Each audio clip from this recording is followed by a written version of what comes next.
உறவுகளுக்கு வணக்கம். நான் ஸ்வீட்டி. இன்றைக்கி எண்ணெய் கத்திரிக்காய் குழம்பு எப்படி செய்கிறதுன்னு பார்க்கலாம். நெல்லிக்காய் சைஸ் அளவுக்கு புளியை ஊற வச்சு எடுத்திருக்கேன். கத்திரிக்காய், தக்காளி அரைச்சி எடுத்திருக்கேன். வேர்க்கடலையும் அரைச்சி எடுத்து வச்சுக்கலாம். இப்போ வெங்காயம், 2 பச்சை மிளகாய், 4 பல்லு பூண்டு இது எடுத்து வச்சுருக்கேன். இப்போ தனி மிளகாய்த்தூள், மல்லித்தூள், கொஞ்சமாக மஞ்சத்தூள் எடுத்து வச்சுருக்கேன். இப்போ எப்படி செய்கிறதுன்னு பார்க்கலாம்.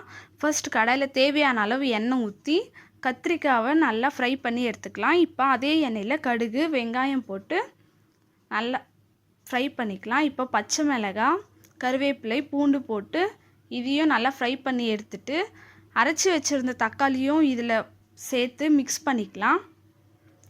இப்போ தனி மிளகாய்த்தூள், தூள், மஞ்சத்தூள் போட்டு இதை நல்லா மிக்ஸ் பண்ணிக்கலாம். இப்போ தேவையான அளவு உப்பு போட்டு நல்லா மிக்ஸ் பண்ணிக்கலாம். இப்போ கத்திரிக்காயையும் போட்டு நல்லா மிக்ஸ் பண்ணி இப்போ புளி கரைச்சி வச்சுருந்து அதையும் ஊற்றி தேவையான அளவு தண்ணி ஊற்றி க்ளோஸ் பண்ணி 15 மினிட்ஸ்க்கு அப்புறம் ஓப்பன் பண்ணி பார்த்தா நல்லா குழம்பு கொதிச்சிருக்கும். இந்த ஸ்டேஜில் வேர்க்கடலை பவுடர் பண்ணதையும் போட்டு இதை நல்லா மிக்ஸ் பண்ணிக்கலாம்.